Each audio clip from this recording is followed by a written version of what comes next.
வணக்கம். சற்று முன் கிடைக்கப்பெற்ற ஒரு மிக மிக முக்கியமான செய்தி ஒன்று வெளியாகியுள்ளது. இன்று நடைபெற்ற அதிமுகவின் செயற்குழு கூட்டம் அது எடப்பாடியின் சுயநல கூட்டம் என்று தென் மாவட்ட நிர்வாகிகள் கூறியுள்ளார்கள். 13 தீர்மானங்கள் நிறைவேற்றப்பட்டது.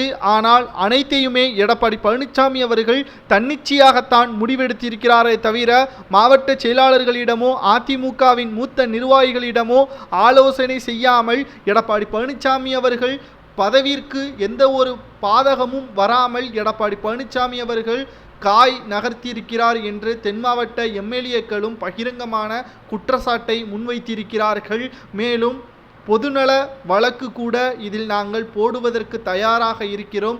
இந்த செயற்குழு கூட்டத்தில் கட்சியிலிருந்து நீக்கப்பட்டவர்களை எதற்காக கட்சியில் மீண்டும் இணைக்கக்கூடாது, அதுவும் குறிப்பாக ஓபிஎஸ், சசிகலா, டிடிவி தினகரன், வைத்திலிங்கம், மனோஜ் பாண்டியன் இவர்களை தவிர வேறு யாராக இருந்தாலும் மன்னிப்பு கடிதம் கொடுத்து அதிமுகவில் இணைந்து விடலாம். ஆனால் இவர்கள் மன்னிப்பு கடிதம் கொடுத்தாலும் கட்சியில் இணைவதற்கு வாய்ப்பே கிடையாது என்பதை ஆணித்தரமாக தீர்மானங்கள் மூலமாக எடப்பாடி பழனிசாமி அவர்கள் கொண்டு வருவதற்கான காரணம் என்ன, அவர்கள் அப்படி என்ன தவறுகள் செய்தார்கள், நீதிமன்றத்தில் வழக்கும் நடந்து கொண்டிருக்கிறது. அதற்கு முன்பாக இந்த தீர்மானத்தின் மூலமாக கட்சியிலிருந்து நீக்கப்பட்டு விட்டதை மீண்டும் இணைக்க முடியாது என்பதை கடைசி நேரத்தில் நீதிமன்றத்தில் கூறுவதற்குத்தான் இந்த செயற்குழு கூட்டமா என்பதற்கேற்ப தென் மாவட்ட நிர்வாகிகள் கடும் கோபத்துடன் கூறியிருக்கிறார்கள். சரி, எடப்பாடி பழனிசாமி அவர்கள் கடந்த 10 தேர்தல்களில் தோல்வியே தழுவியுள்ளார். ஆனால் அதற்கான ஆலோசனையும் கடந்த மாதம் முழுவதும் நடத்திவிட்டார்.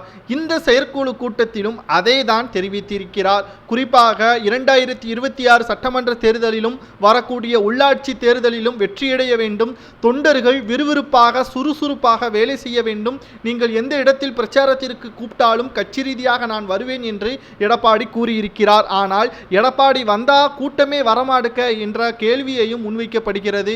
நிர்வாகிகள் அனைவரும் தொண்டர்களை தேடக்கூடிய வேலை தற்பொழுது உருவாகியிருக்கிறது. காரணம், எடப்பாடியே தலைமையை நாங்கள் ஏற்கவில்லை என்று கூறிவிட்டார்கள். அதிமுகவில் நலிவடைந்த தொண்டர்களுக்கு ஊக்குவிக்கும் வகையில் எடப்பாடி இதுவரை எந்த ஒரு கொள்கையும் கோரிக்கையும் அவர் முன்வைக்கவில்லை. இப்பேற்பட்ட சூழ்நிலையில் நலிவடைந்த அதிமுகவின் தொண்டர்களது எதிர்காலம் கேள்விக்குறியாகத்தான் இருக்கிறது என்பதையும் சுட்டிக்காட்டியிருக்கிறார்கள் தென் மாவட்ட நிர்வாகிகள்.